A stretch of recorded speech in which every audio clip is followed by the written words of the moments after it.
Hello and welcome to concept minds. कैसे हैं आप सभी लोग? ठीक होंगे। चलिए, आज का जो टॉपिक है यह एक्चुअली इतना हॉट डिबेटेड टॉपिक है judicial activism, judicial overreach and super parliament. यह ऐसा टॉपिक है जो बीते दिनों में लगातार आप लोग अगर न्यूज़ से अपडेट होंगे तो देखा होगा कि इधर भारत के जो वाइस प्रेसिडेंट ऑफ इंडिया हैं, जो हमारे उपराष्ट्रपति हैं श्री जगदीप धनखड़ जी, उन्होंने सुप्रीम कोर्ट की आलोचना करी है और बहुत ही कठोर शब्दों में उसकी निंदा करी है। उनकी कार्यप्रणाली पर सवाल उठाए हैं। सिर्फ वाइस प्रेसिडेंट ऑफ इंडिया ही नहीं बल्कि और भी पार्लियामेंटेरियन सुप्रीम कोर्ट के डिसीजंस को और उसके एक्टिविज्म को लेकर के बहुत बड़ी आलोचना कर रहे हैं। और ये इंदिरा गांधी के टेन्योर के बाद लगभग संभवतः ऐसा पहली बार है कि कोई भारत के उपराष्ट्रपति के स्तर का व्यक्ति सुप्रीम कोर्ट के कार्यप्रणाली की खुले तौर पर आलोचना कर रहा है। तो इसलिए यह एक बहुत बड़ी बात हो जाती है कि अभी सुप्रीम कोर्ट कार्यपालिका या विधायिका के बीच में ये जो डिबेट चल रहा है, ये जो द्वंद्व चल रहा है, कंट्राडिक्शंस चल रहे हैं, ये क्या है। और इसको लेकर के चाहे आप कोई भी एग्जाम दे रहे हो, अगर आप ऐसे राइटिंग कर रहे हैं तो यह ऐसे में आने के लिए बहुत ही प्रोबेबल टॉपिक है। इवन जीएस पेपर 2 पॉलिटी में तो आना ही आना है। तो चलिए बिना टाइम वेस्ट किए हम लोग इस बात को आगे समझते हैं। क्या है ये न्यायिक सक्रियता, न्यायिक अतिरेक और सुपर पार्लियामेंट, बृहद संसद। तो सबसे पहले जानेंगे कि यह चर्चा में क्यों है। ठीक है, वाई इन न्यूज। फिर हम इन तीनों के बीच का जो अंतर है, जुडिशियल एक्टिविज्म क्या है, जुडिशियल ओवररीच क्या है और सुपर पार्लियामेंट क्या है, उसको भी समझेंगे। फिर हम समझेंगे कि सुप्रीम कोर्ट पे एलिगेशंस जो लगे हुए हैं, जो आरोप लग रहे हैं, वो क्या है, क्यों है। और फिर उसके बाद हम देखेंगे कि एक जो पब्लिक डोमेन में एक नैरेटिव चलता है, और वो नैरेटिव ये है कि सुप्रीम कोर्ट को यूजुअली गवर्नमेंट्स के अपोजिशन में काम करना चाहिए, मतलब सरकार के अगेंस्ट रहना चाहिए, तो वो डेमोक्रेसी के लिए अच्छा है। ये एक पब्लिक डोमेन का नैरेटिव है। अब ये नैरेटिव कितना सच है, कितना गलत है, उसको भी आज हम लोग देखेंगे। फिर हम देखेंगे कि सुप्रीम कोर्ट पे जो एलिगेशंस लग रहे हैं उसमें अच्छा और बुरा क्या है, उसके लिमिटेशंस क्या हैं, और जो एलिगेशंस लग रहे हैं वो एलिगेशंस किस हद तक सही हैं।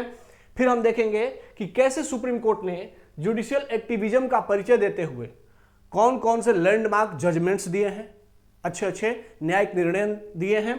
फिर उसके बाद हम इस जो वर्तमान में जो चुनौतियां उभर करके आ रही हैं उसका आगे का समाधान ढूंढेंगे। ठीक है, तो चलिए बिना टाइम वेस्ट किए आगे बढ़ते हैं।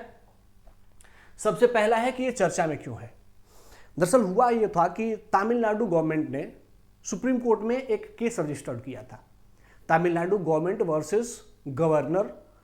और वो केस जब आया था तो उसके पीछे तमिलनाडु गवर्नमेंट ने लॉजिक दिया था कि 2020 से लेकर 2022 तक इस 2 साल में तमिलनाडु गवर्नमेंट ने 12 ऐसे बिल पास करके गवर्नर के पास सिग्नेचर करने के लिए भेजा था। लेकिन गवर्नर साहब ने उन 12 बिल पर और बिलों पर सिग्नेचर किया था, लेकिन 12 बिल पर पेंडिंग कर दिया था, उन पर सिग्नेचर नहीं किया था। तो अब 2 साल से अधिक टाइम हो गया और गवर्नर उस पर साइन नहीं कर रहे हैं। तो भाई स्टेट गवर्नमेंट को अपने कार्य को करने के लिए एक्ट बनाना होता है, एक्ट पारित करना होता है, और गवर्नर अगर साइन ही नहीं करेंगे तो स्टेट गवर्नमेंट्स प्रॉपर फंक्शन नहीं कर पाएंगी। तो ऐसे में तमिलनाडु गवर्नमेंट चली गई थी सुप्रीम कोर्ट।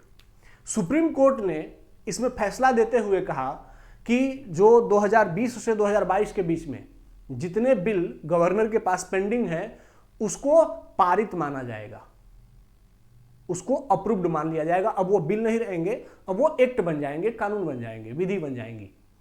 तो यह भारत के इतिहास में पहली बार हुआ कि बिना गवर्नर के साइन के ही कोई स्टेट बिल एक्ट बन गया with the judgment of supreme court. तो इसके साथ ही सुप्रीम कोर्ट ने इस निर्णय में एक बात और जोड़ दिया कि गवर्नर और राष्ट्रपति दोनों के लिए अगर पार्लियामेंट या स्टेट लेजिस्लेचर कोई बिल पास करके भेजती है तो वो पहली बार 30 दिनों तक उस पर साइन नहीं कर रहे हैं तो 30 दिनों के अंदर उस पर साइन करेंगे, और अगर नहीं कर रहे हैं तो 30 दिन के अंदर या 30 दिन के आसपास पहुंचते पहुंचते उस बिल को पार्लियामेंट को या स्टेट लेजिस्लेचर को वापस भेजना पड़ेगा। दूसरी बार अगर पार्लियामेंट या स्टेट लेजिस्लेचर ने उस बिल को फिर से राष्ट्रपति या गवर्नर के पास भेज दिया तो अब 90 दिन के अंदर, इन 19 डेज, गवर्नर और प्रेसिडेंट को उस बिल पर साइन करना होगा, या फिर अगर साइन नहीं कर रहे हैं तो नहीं करने का लॉजिक बताना होगा। नहीं तो पार्लियामेंट और स्टेट लेजिस्लेचर सुप्रीम कोर्ट में उनके अगेंस्ट जा सकती है।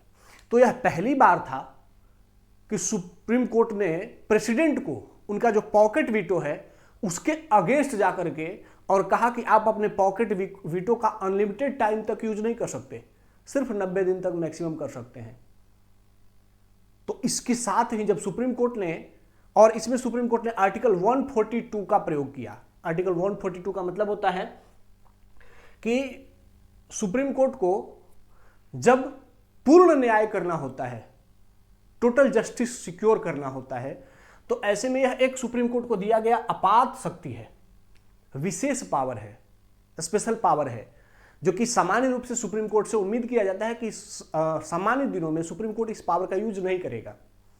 जब यह कॉन्स्टिट्यूशन में जोड़ा जा रहा था तो उस समय डॉक्टर BR अम्बेडकर सर ने कहा था कि यह सुप्रीम कोर्ट को दिया गया एक ऐसा पावर है जो टोटल जस्टिस सिक्योर करेगा जब एग्जीक्यूटिव और पार्लियामेंट अपना काम ईमानदारी से करने से पीछे रहेगी। तो विशेष परिस्थितियों में जब पार्लियामेंट या फिर कार्यपालिका या विधायिका अगर अपना न्यायिक कार्य या अपना जो दायित्व है उसको पूरा करने में पीछे रहेंगी, तो उस समय विशेष परिस्थिति में सुप्रीम कोर्ट इस आर्टिकल का प्रयोग करके और जस्टिस सिक्योर करेगा। तो इस मामले में भी सुप्रीम कोर्ट ने इसी आर्टिकल का प्रयोग करते हुए और राष्ट्रपति और गवर्नर को ऐसा आदेश दिया। ठीक है। अब इसके बाद और दूसरा एक मुद्दा भी चर्चा में आ गया था। एक कारण तो यह था, दूसरा कारण क्या था कि आप लोगों ने दिल्ली हाई कोर्ट के जो जज थे उनके घर से एक ह्यूज अमाउंट ऑफ कैश जो कि जला हुआ था, उनके घर में आग लग गई थी और कैश जल गया था, यह मिला था। लेकिन अभी तक उस पर कोई FIR नहीं दर्ज हुआ उन जज पर, जबकि जो हमारा कॉन्स्टिट्यूशन है वो केस से इम्यूनिटी सिर्फ 2 ही व्यक्तियों को देता है, एक प्रेसिडेंट को और दूसरे गवर्नर को। मतलब कि हाई कोर्ट के जजों को या सुप्रीम कोर्ट के जजों को उनके क्राइम के अगेंस्ट इम्यूनिटी नहीं है, उन पर केस रजिस्टर्ड होना चाहिए, लेकिन इतने दिनों के बाद भी उन पर कोई केस रजिस्टर्ड नहीं हुआ।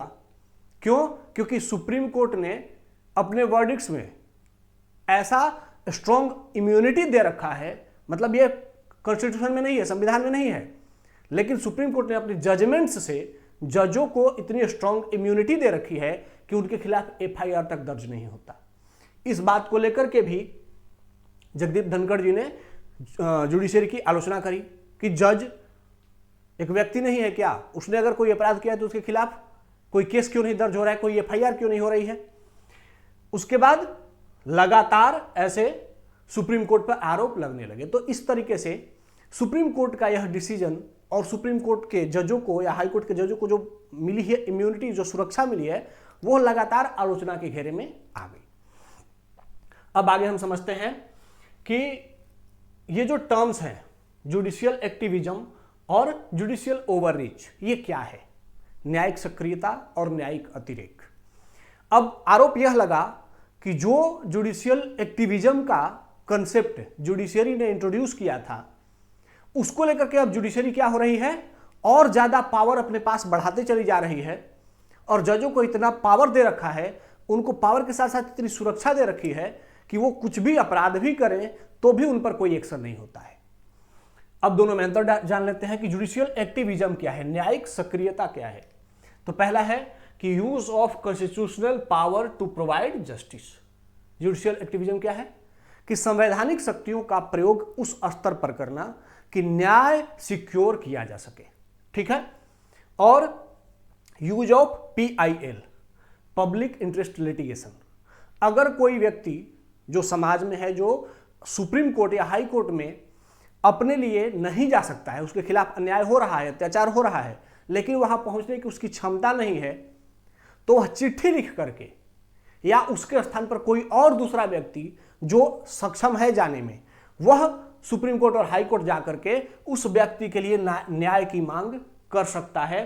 तो यह पीआईएल का कंसेप्ट आया। इससे भी दूसरे व्यक्ति द्वारा लिखी गई चिट्ठी को पढ़ करके भी सुप्रीम कोर्ट और हाई कोर्ट जस्टिस दे सकता है। उसके साथ साथ सुओ मोटो भी अधिकार होता है, मतलब न्यायपालिका स्वयं से भी कहीं पर कोई अपराध हो रहा है तो अगर वहां पर एग्जीक्यूटिव मतलब हमारी कार्यपालिका उस अपराध को नियंत्रित करने में सफल नहीं होती है तो न्यायपालिका स्वयं से भी उस अपराध में एक्शन ले सकती है। उसके साथ साथ रेयर यूज ऑफ आर्टिकल 142, और जो आर्टिकल 142 है उसका रेयरेस्ट केस में यूज करना। तो इन सब का कंबाइंड जो टर्म है उसे हम कहते हैं जुडिशियल एक्टिविज्म, न्यायिक सक्रियता। मतलब न्यायपालिका सक्रिय होकर के और न्याय सुनिश्चित करती है। मतलब न्यायपालिका के संदर्भ में हम क्या जानते हैं कि जब कोई केस किया जाएगा तो न्यायपालिका उस पर जस्ट फैसला देगी, लेकिन अब न्यायपालिका यहां क्या कर रही है कि स्वयं एक्टिव होकर के खुद केस रजिस्टर्ड कर ले रही है कि तुम अगर कार्यपालिका केस रजिस्टर नहीं करेगी, पुलिस सिस्टम केस रजिस्टर नहीं करेगा तो जुडिशरी खुद केस रजिस्टर कर लेगी, लेकिन यहां पर कॉन्स्टिट्यूशन के अंदर ही। ठीक है, अब जुडिशियल ओवररीच क्या है, न्यायिक अतिरेक क्या है। Frequent use of article 142, article 142 का बहुत लगातार बार बार प्रयोग करना। क्यों? क्योंकि आर्टिकल 142 एक स्पेशल पावर है, एक एक्स्ट्रा ऑर्डिनरी पावर है। जिस तरीके से प्रेसिडेंट के पास वीटो पावर है उसी तरीके से आर्टिकल 142 एक वीटो पावर है, जो चाहे वो विधायिका हो या कार्यपालिका हो, उसकी किसी भी कार्य पर पूर्ण न्याय, टोटल जस्टिस सिक्योर करने के लिए एक एब्सोल्यूट पावर दे देता है जुडिशियरी को। फिर है कि frequent review of laws and acts. सरकार जो भी अधिनियम पारित करती है, एक्ट पारित करती है पार्लियामेंट से, या स्टेट लेजिस्लेचर अगर अपने लेजिस्लेशन पास करता है, तो हर कानून का या अधिकांश कानून का अगर बार बार सुप्रीम कोर्ट रिव्यू करने लगेगा तो यह क्या हो गया, जुडिशियल ओवररीच हो गया। क्यों? क्योंकि फिर इससे जो लॉ मेकर्स हैं उनके लॉ बनाने की पावर क्या हो जा रही है, कर्टेल हो जा रही है, कम हो रही है। क्योंकि हम कानून बना रहे हैं और तुम क्या कर रहे हो, आकर के हमारे कानून को रद्द कर दे रहे हो। तो बार बार अगर ऐसा करोगे तो फिर तो हमारी पावर ही खत्म हो गई, फिर तो जो पार्लियामेंट है उसका कोई रोल नहीं रह जाएगा, फिर तो सुप्रीम कोर्ट ही सुपर पार्लियामेंट बन जाएगा। अगला है interfere in domain of legislative and executive. Legislative and executive, जो लेजिस्लेशन करना है, कानून बनाना है, विधान बनाना है, वह काम लेजिस्लेटिव का है। अब उसके मामले में इंटरफेयर करके और अपना ऑर्डर देकर के कानून बना देना, या फिर एग्जीक्यूटिव के मामले में, सरकार के मामले में इंटरफेयर करना, गवर्नमेंट के मामले में, कार्यपालिका के मामले में, तो ये सब जो चीजें हैं ये क्या कहलाती हैं, जुडिशियल ओवररीच। तो दोनों का अंतर हम समझ गए। अब आते हैं कि अभी जो सुप्रीम कोर्ट पे एलिगेशंस लग रहे हैं, आरोप लग रहे हैं, वो क्या क्या है उसको समझ लेते हैं, कौन कौन से आरोप हैं। पहला आरोप जो अभी लगा है, judgements of Tamil Nadu government versus governor. इसमें आरोप कि भाई गवर्नर को आदेश देने वाले आप कौन हैं। गवर्नर के पास कॉन्स्टिट्यूशन ये पावर देता है कि वह बिल को कितने समय तक अपने पास रखेगा, उस बिल को राष्ट्रपति के पास भेजेगा कि नहीं भेजेगा, उसके पास कोई टाइम लिमिट कॉन्स्टिट्यूशन नहीं लगाता है। तो आप क्यों लगा रहे हैं टाइम लिमिट?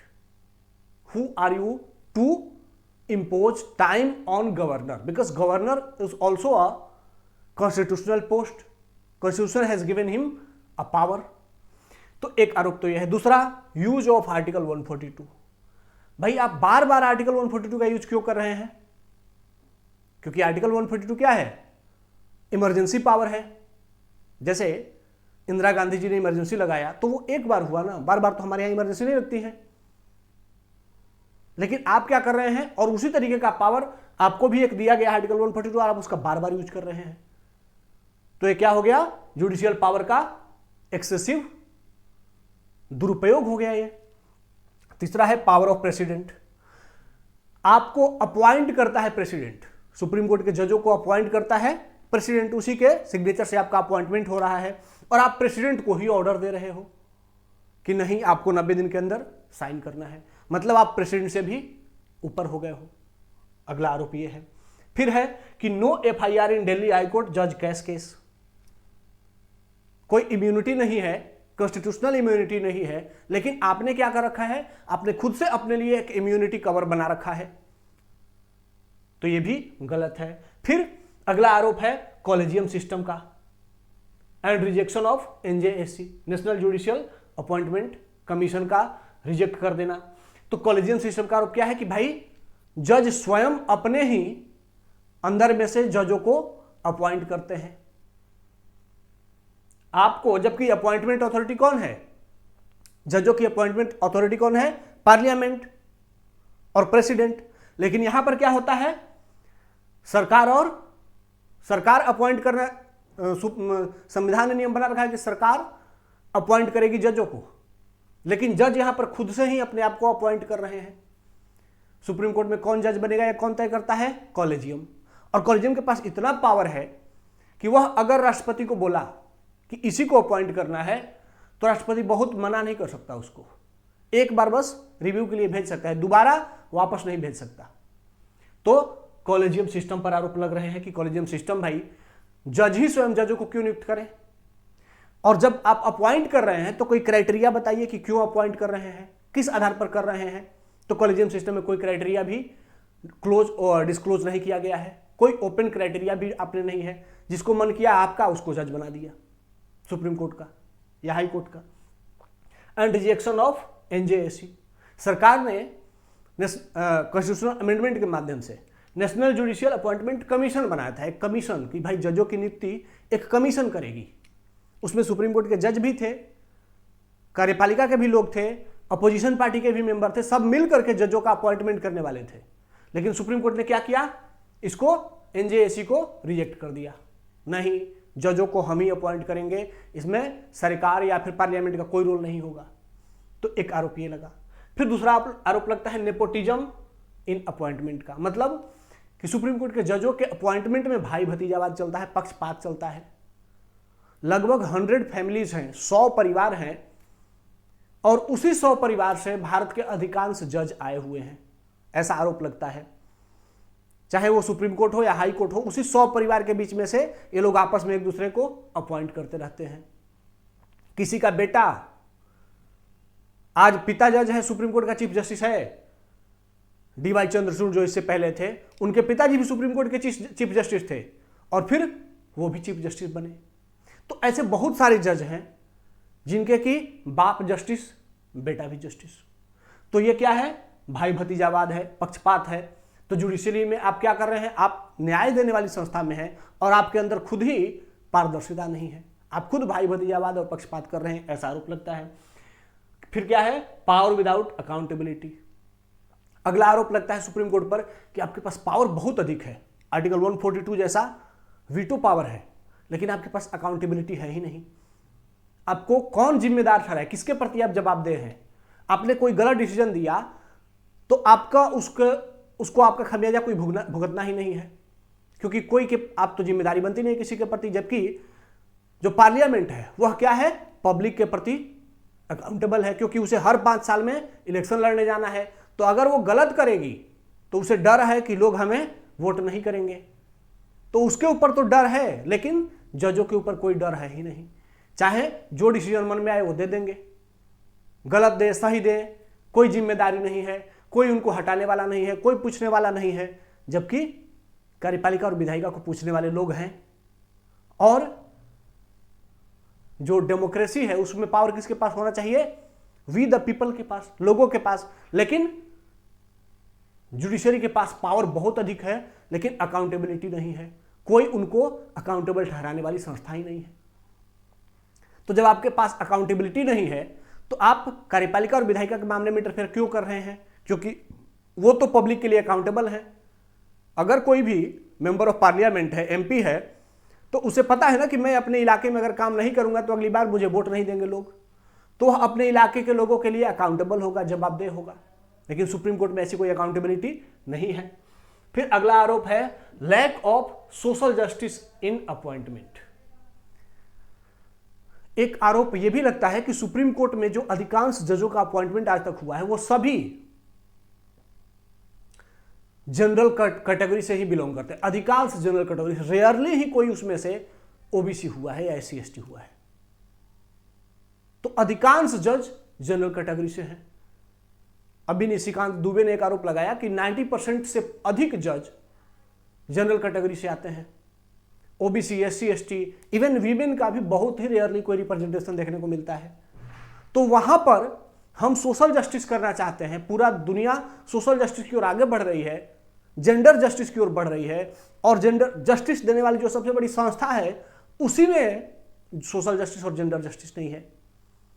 ठीक है, तो एक आरोप यह है। फिर अगला है कि against of separation of power, जो पावर का सेपरेशन का कंसेप्ट है डेमोक्रेसी में, शक्तियों का विकेंद्रीकरण, की कार्यपालिका अपना शक्ति इंजॉय करेगी, विधायिका अपना शक्ति इंजॉय करेगी और न्यायपालिका अपनी शक्ति इंजॉय करेगी। तीनों मिलकर के गवर्नमेंट बनाती हैं, लेकिन तीनों अपना अपना काम करनी है। तो यहां पर जुडिशरी क्या कर रही है?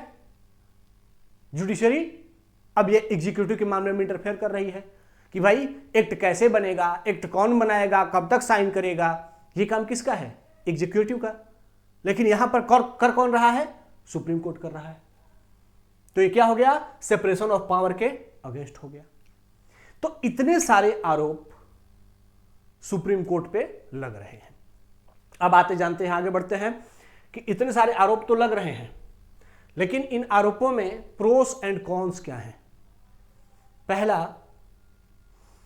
कि इससे ये जो आरोप लग रहे हैं इससे जुडिशरी पर क्या प्रेशर होगा कि भाई आप जुडिशियल रिफॉर्म करिए, आप न्यायिक सुधार करिए, क्योंकि आप पार्लियामेंट को तो करने नहीं दे रहे हैं, क्योंकि पार्लियामेंट ने तो एक एक्ट बना करके, नेशनल जुडिशियल अपॉइंटमेंट कमीशन बना करके आपके यहां अपॉइंटमेंट को पारदर्शिता पूर्ण बनाने का प्रयास किया था, लेकिन आपने क्या किया? उसको रिजेक्ट कर दिया। तो आप पार्लियामेंट को तो करने नहीं दे रहे हैं, तो कम से कम खुद से कर लीजिए। तो अभी जो सुप्रीम कोर्ट की आलोचना हो रही है, आरोप लग रहे हैं, उससे क्या होगा? सुप्रीम कोर्ट पर प्रेशर बनेगा कि भाई आप रिफॉर्म करो खुद में, नहीं तो आपकी क्रेडिबिलिटी खराब हो जाएगी, आपकी जो इमेज है, जो आपकी प्रतिष्ठा है, वह कमजोर हो जाएगी।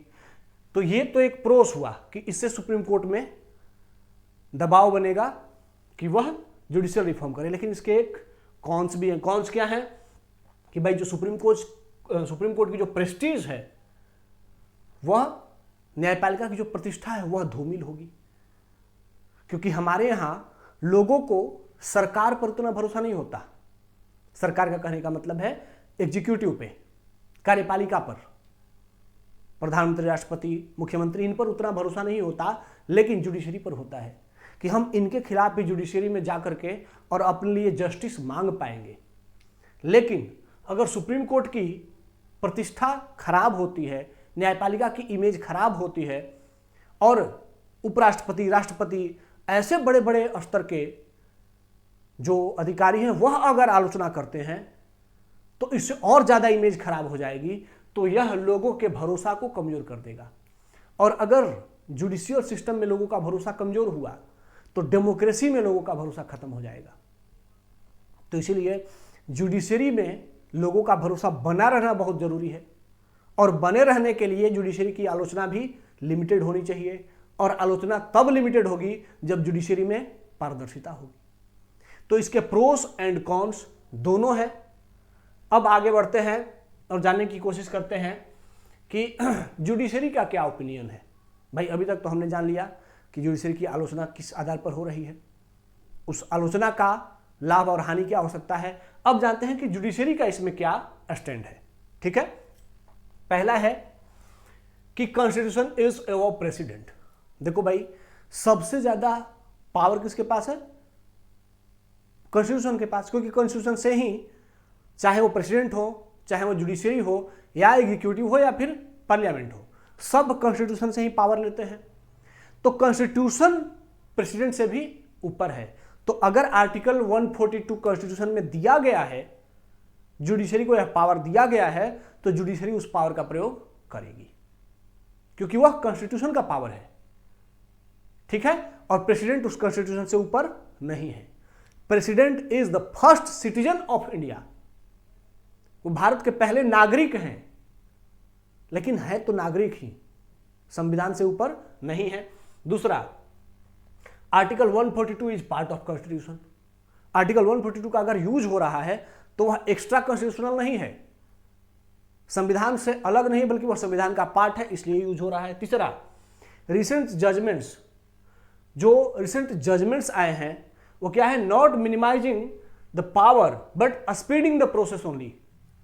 जो तमिलनाडु गवर्नमेंट वर्सेस गवर्नर के केस में प्रेसिडेंट को और गवर्नर को सुप्रीम कोर्ट ने ऑर्डर दिया है, तो उसमें उनके पावर को कम नहीं किया गया है। यह नहीं कहा गया है कि आपके पास आपकी साइन करने की पावर को छीना जा रहा है।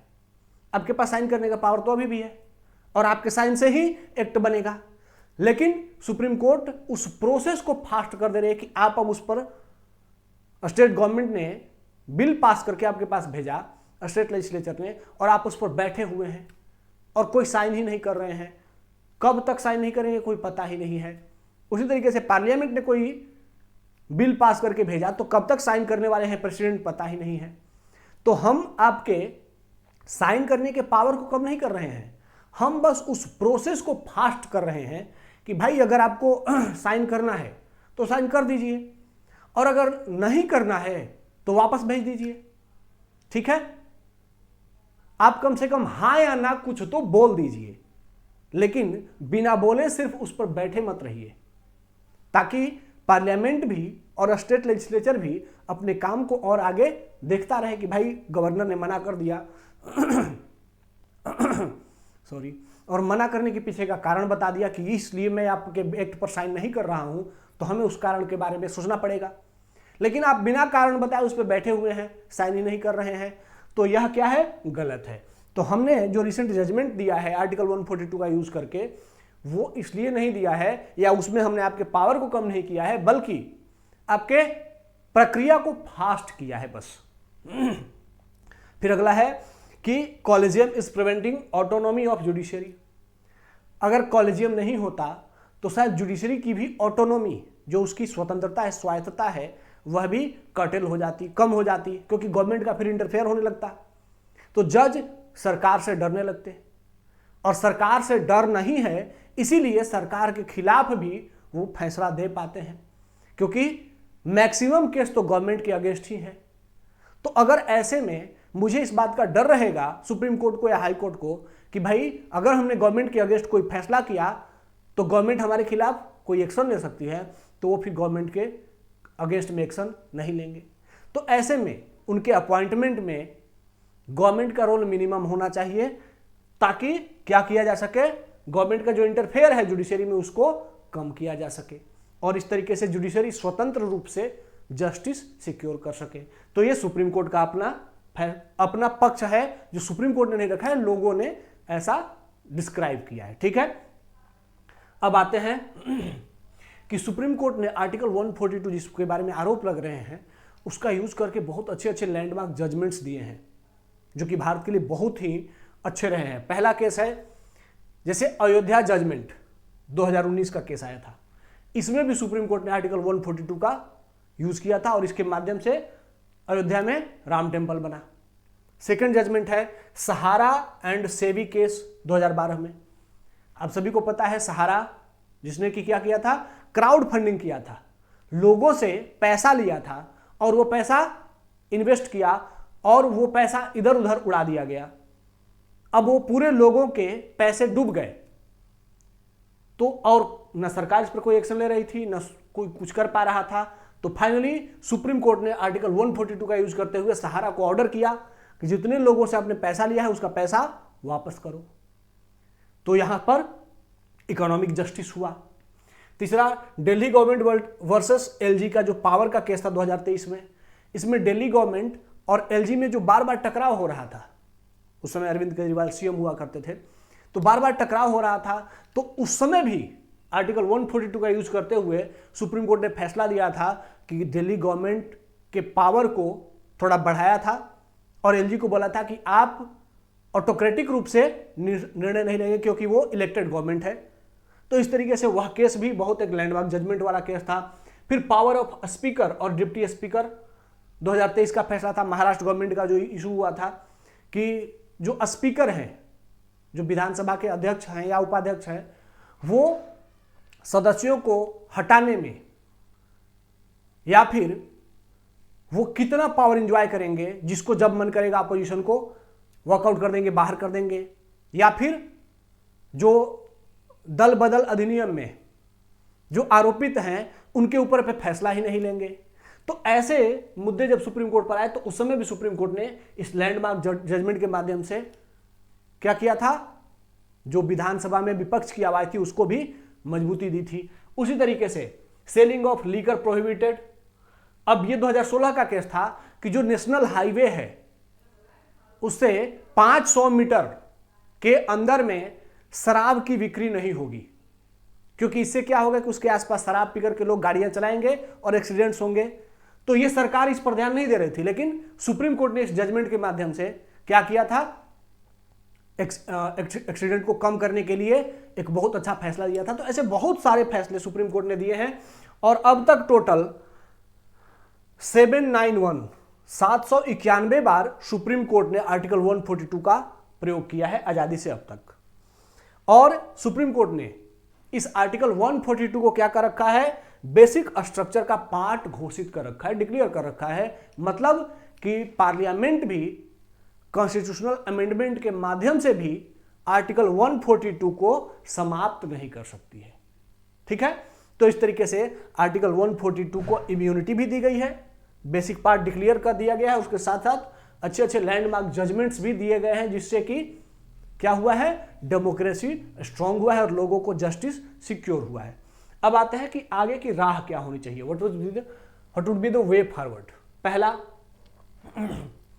कि भाई जो सेपरेशन ऑफ पावर है, शक्तियों का पृथक्करण है, उसको अपहोल्ड किया जाए, उसको लागू किया जाए, और जो भी चाहे वो जुडिशरी हो, लेजिस्लेटिव हो या एग्जीक्यूटिव हो, कार्यपालिका, विधायिका और न्यायपालिका, कोई भी हो, ये तीनों अपने दायरे में रह करके ही अपनी शक्तियों का प्रयोग करें।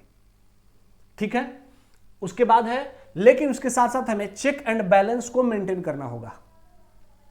हम सुप्रीम कोर्ट से यह नहीं कह सकते कि भाई तुम लेजिस्लेटिव और एग्जीक्यूटिव के मामले में इंटरफेयर ही नहीं करो, उन पर भी नजर बनाए रखो। उसी तरीके से लेजिस्लेटिव और एग्जीक्यूटिव को भी कहेंगे कि तुम भी सुप्रीम कोर्ट पर नजर बनाए रखो। सुप्रीम कोर्ट अगर कुछ गलत करता है, कोई गलत जजमेंट आता है, तो आप लोग भी उसको बैलेंस करने की कोशिश करो, तो दोनों एक दूसरे पर नियंत्रण और संतुलन बनाए रखें। ठीक है, अगला है judiciary should initiate judicial reform. देखो, अभी जुडिशियल रिफॉर्म वर्तमान में बहुत जरूरी है, क्योंकि आरोप हमने देखे, जो आरोप लग रहे हैं और वो सच आरोप है, मैक्सिमम आरोप सत्यापित हो रहे हैं, पुष्ट हो रहे हैं। तो ऐसे में जुडिशियल रिफॉर्म वर्तमान की जरूरत है, और जुडिशियल रिफॉर्म करने से सुप्रीम कोर्ट खुद ही पार्लियामेंट को रोक चुका है, पार्लियामेंट के एक्ट को नल एंड वॉइड घोषित कर चुका है। तो अब जब आप पार्लियामेंट नहीं कर सकती है, तो सुप्रीम कोर्ट को स्वयं से ही जुडिशियल रिफॉर्म शुरू कर देना चाहिए, नहीं तो सुप्रीम कोर्ट की जो इमेज है वह खराब हो जाएगी, और सुप्रीम कोर्ट की इमेज के खराब होने का मतलब कि डेमोक्रेसी पर खतरा। ठीक है, अगला है कि प्रोमोट फेयर क्या है, क्रिटिसिज्म।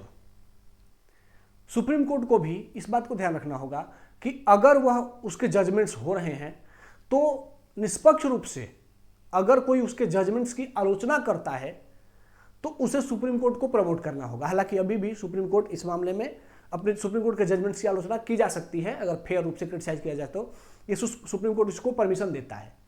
तो फेयर क्रिटिसिज्म को भी प्रमोट किया जाए।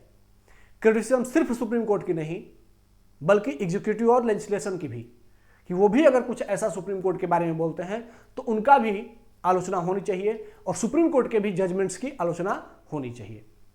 उसी तरीके से जो आर्टिकल 142 है, इसका फ्रिक्वेंट यूज प्रोहिबिट किया जाए। सुप्रीम कोर्ट को भी अपने इमेज पर ध्यान रखते हुए आर्टिकल 142 का रेयरली यूज करना चाहिए, न कि फ्रिक्वेंटली। ठीक है, उसी तरीके से open criticism of judiciary by legislature is harmful. अगर कार्यपालिका सुप्रीम कोर्ट की आलोचना ओपन प्लेटफॉर्म पर करने लगेगी तो यह बहुत अच्छी बात नहीं है, क्योंकि कार्यपालिका का पब्लिक में, लोगों में डायरेक्ट प्रभाव होता है। जो मेंबर ऑफ पार्लियामेंट है, हमारे जो एमपी और विधायक होते हैं, वह लोगों से जुड़े हुए होते हैं। तो वह अगर आलोचना करेंगे तो उसके कंस्टिट्यूंसी के लोग उनसे जुड़े हुए हैं, वह भी आलोचना करने लगेंगे। इस तरीके से पूरे देश में आलोचना का एक माहौल बन जाएगा और सुप्रीम कोर्ट की प्रतिष्ठा समाप्त हो जाएगी। तो इसीलिए जो पब्लिक है, आम पब्लिक है, उसको सुप्रीम कोर्ट का फेयर क्रिटिसिज्म करने के लिए परमिशन दिया जाए, लेकिन जो लेजिस्लेचर हैं वह सुप्रीम कोर्ट का ओपन क्रिटिसिज्म करने से बचे। पार्लियामेंट में तर्कपूर्ण डिसीजन, बिल्कुल तर्कपूर्ण डिबेट करें, लेकिन पब्लिक डोमेन में फेयरली क्रिटिसिज्म, पब्लिक डोमेन में आकर के और बहुत ही कठोर आलोचना करने से उन्हें बचना चाहिए। ठीक है, तो इस तरीके से अगर हम इन सब चीज़ों पे ध्यान दें तो हमारी जो डेमोक्रेसी है वह सिक्योर रहेगी, और जो पावर स्ट्रगल है या फिर जो जुडिशियल या फिर रिफॉर्म्स हैं वह भी धीरे धीरे प्रमोट होते रहेंगे। तो इस तरीके से आप लोग भी अपने जो भी आपका ऐसे होगा या आंसर होगा उसमें इसी बात को रखिएगा, ना कि बहुत स्ट्रिक्ट हो जाइएगा। स्ट्रिक्ट नहीं होना है कि सुप्रीम कोर्ट में गलती है तो उसको ये कर दो वो कर दो, ऐसा नहीं करना है, बचना है। क्योंकि सुप्रीम कोर्ट अगर पावरफुल है तभी जो कार्यपालिका या विधायिका है वह भी कंट्रोल्ड है। तो लेकिन पावर जिसके पास होना चाहिए उसके साथ रिस्पॉन्सिबिलिटी भी होना चाहिए, और सुप्रीम कोर्ट भी वो रिस्पॉन्सिबिलिटी लेनी चाहिए। ठीक है, तो मुझे उम्मीद है ये टॉपिक आप लोगों को बहुत अच्छे से क्लियर हो गया होगा। चलिए फिर ऐसे ही इंपॉर्टेंट टॉपिक के साथ नेक्स्ट सेशन में मिलेंगे, तब तक के लिए धन्यवाद। जय हिंद।